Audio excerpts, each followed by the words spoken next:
Friends, எல்லாருக்கும் வணக்கம்.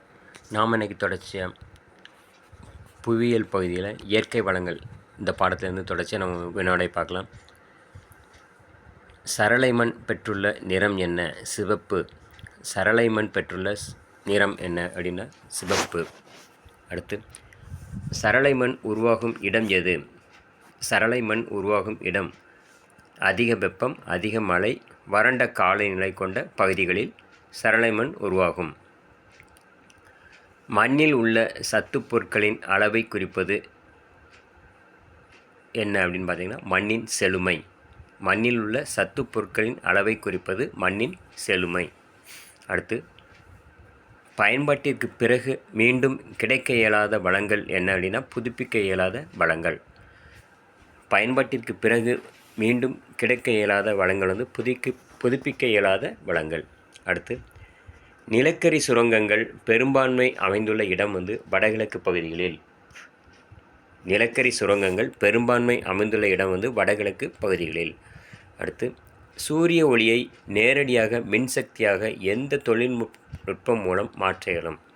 சூரிய ஒளியை நேரடியாக மின்சக்தியாக எந்த தொழில்நுட்பம் மூலம் மாற்ற இயலும் அப்படின்னா போட்டோ வோல்டாயிக் முறையில். போட்டோ வோல்டாயிக் முறையில் சூரிய ஒளி நேரடியாக மின்சக்தியாக மாற்ற முடியும். அடுத்து,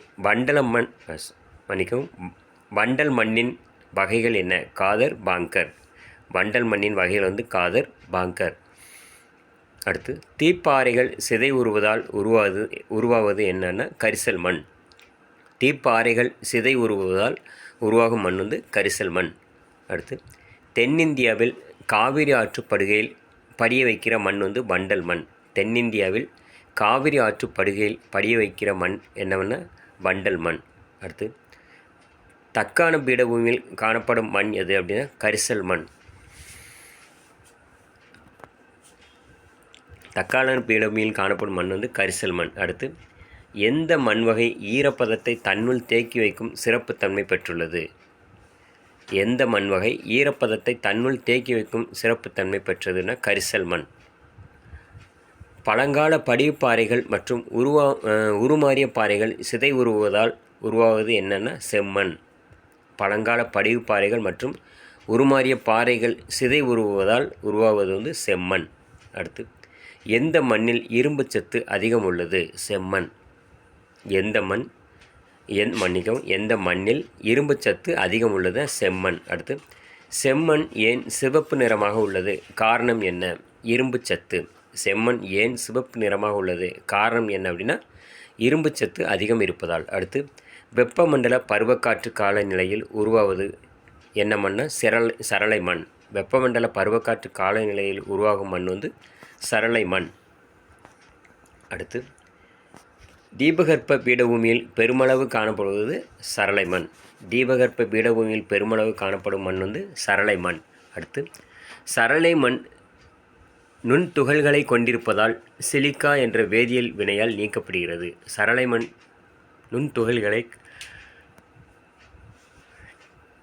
நுண்துகள்களை கொண்டிருப்பதால் சிலிக்கா என்ற வேதியியல் வினையால் நீக்கப்படுகிறது. அடுத்து, சரளை மண் சிவப்பு நிறமாக காணப்படுவதற்கு காரணம் என்ன? இரும்பு ஆக்சைடு இருப்பதால். சரளை மண் சிவப்பு நிறமாக காணப்படுவதற்கு காரணம் இரும்பு ஆக்சைடு இருப்பதால்.